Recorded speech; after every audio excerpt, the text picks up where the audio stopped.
here we go, the other two choices, basically the two extreme choices. The Watcher and the Revolutionizer. If you do this, first-hand experience with corporate negligence on such a grand scale may convince mankind to enact harsh restrictions on human enhancement research. Are you sure this is your choice? So be it then. Freedom. To those who don't have it, it's more valuable than gold. But where should it start and end?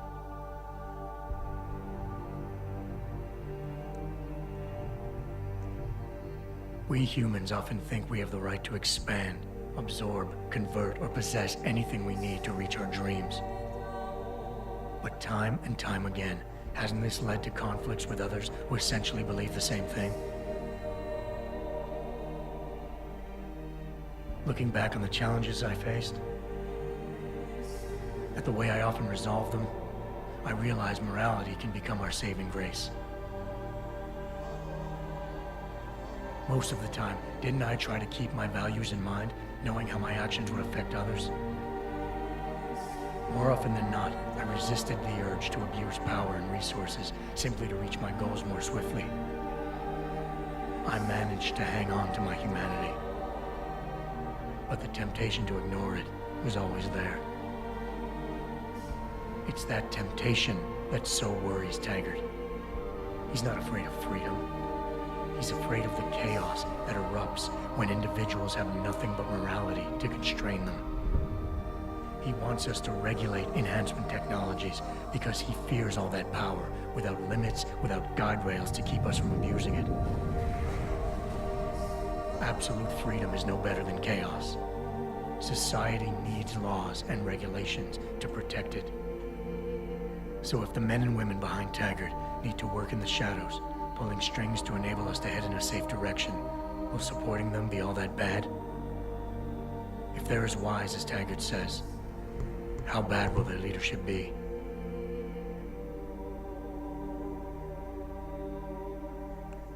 I just hope they stand by what they say.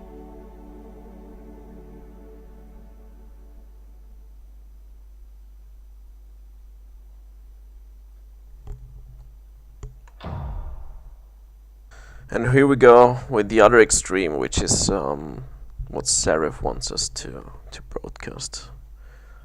Basically, both liars. If you do this, the focus of hatred may shift to those responsible for unleashing biological warfare, leaving corporations free to experiment with human evolution. Are you sure this is your choice? So be it then. Seraph was right about one thing. It's in our nature to want to rise above our limits. Think about it. We were cold, so we harnessed fire. We were weak, so we invented tools.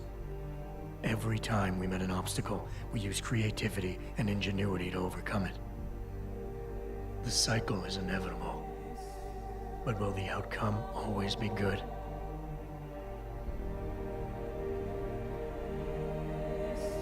I guess that will depend on how we approach it. These past few months, I was challenged many times. But more often than not, didn't I try to keep morality in mind, knowing that my actions didn't have to harm others? Time and time again, didn't I resist the urge to abuse power and resources simply to achieve my goals more swiftly? In the past, we've had to compensate for weaknesses, finding quick solutions that only benefit a few. But what if we never need to feel weak or morally conflicted again? What if the path Seraph wants us to take enables us to hold on to higher values with more stability? One thing is obvious. For the first time in history, we have a chance to steal fire from the gods. To turn away from it now, to stop pursuing a future in which technology and biology combine, leading to the promise of a singularity, would mean to deny the very essence of who we are. No doubt the road to get there will be bumpy, hurting some people along the way. But won't achieving the dream be worth it.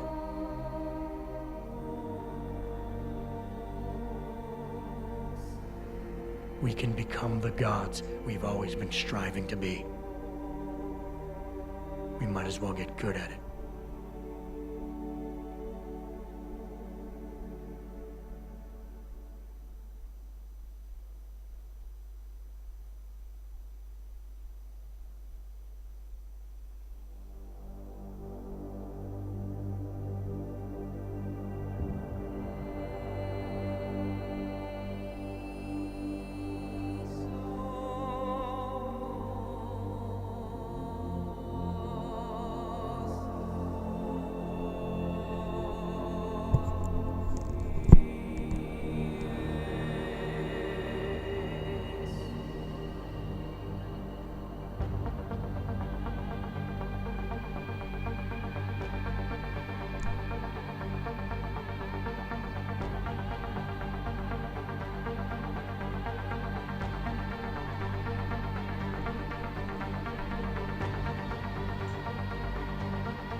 You worry too much, Morgan. There's nothing we can't manage given time.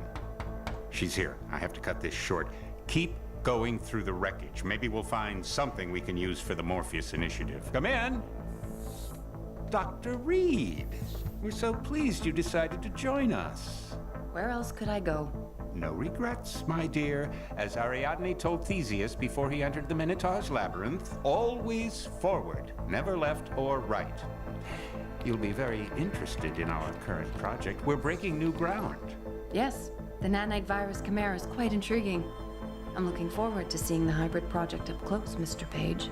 And so you shall. But please,